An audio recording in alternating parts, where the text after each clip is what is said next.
Thank you, everybody. Thank you so much. Everybody, please have a seat. Thank you so much. Aloha. Welcome to the White House, everybody, and thank you, Joan, for the introduction. And I want to thank everybody who's here, the incredible warmth of the reception. A sign of the warmth is the lipstick on my collar. I have to say, I think I know the culprit. Where's Jessica Sanchez? Jessica, no, it wasn't Jessica, it was her aunt. Where is she? Auntie, right there. Look at this. Look at this. I just want everybody to witness. So, I do not want to be in trouble with Michelle. That's why I'm calling you out, right in front of everybody. We are here today to honor the incredibly rich heritage and contributions of Asian Americans and Pacific Islanders.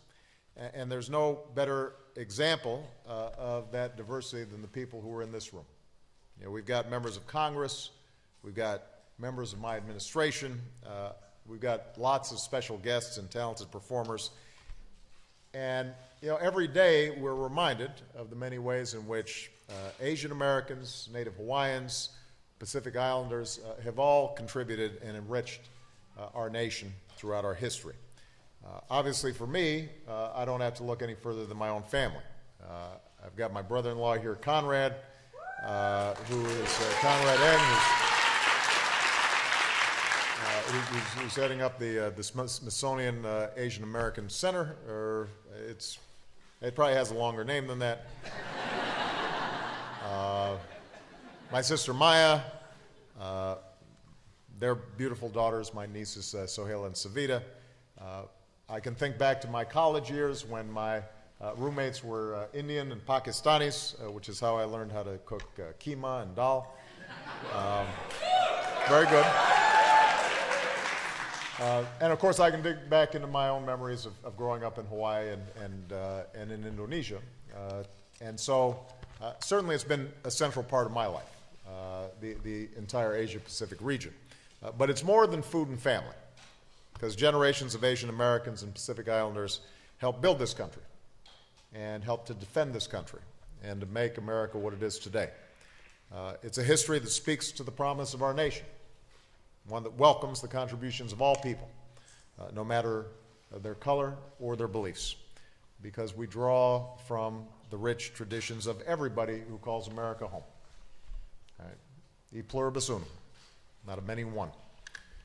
And the artists joining us today exemplify that creed.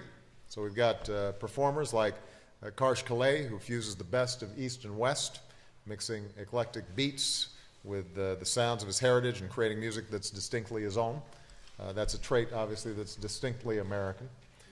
We've got musicians like Paula Funga and John Cruz, whose work represents the spirit of my native Hawaii and reminds us that we're all part of the same ohana. We have authors like Amy Tan, who uses her own family's immigration story to trace the stories of others. She makes out of the particular something very universal. And we value these voices because from the very beginning, ours has been a nation of immigrants, a nation challenged and shaped and pushed ever forward by diverse perspectives and fresh thinking. And in order to keep our edge and stay ahead in the global race, we need to figure out a way to fix our broken immigration system, to welcome that infusion of newness while still maintaining the enduring strength of our laws. And the service and the leadership of Asian Americans and Pacific Islanders have proved that point time and again. So we take opportunities like today to honor the legacy of those who paved the way, like my friend, the late Senator from Hawaii, Daniel Inouye, the first Japanese American to serve in Congress. And to celebrate the pioneers of this generation, like Congresswoman Tammy Duckworth, one of the first female veterans elected to Congress.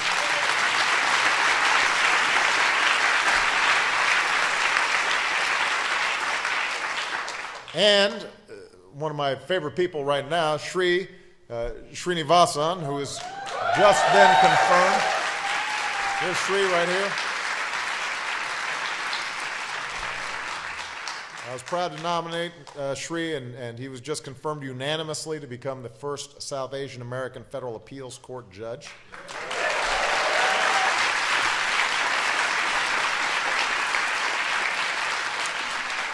I was telling his kids who are here today, if he starts getting a big head, walking around the house with a robe, asking them to call him Your Honor, then they should talk to me.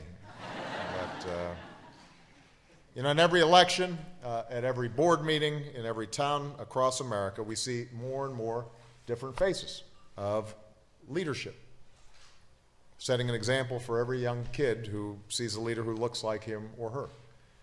And that's a good thing. We've got to keep that up.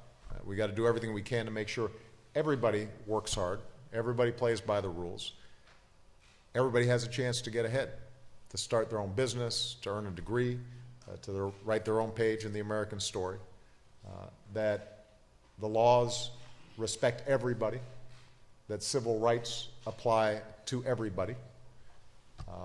That's who we are at our best, and that's what we're here to celebrate. That's the challenge that I believe we're going to meet together.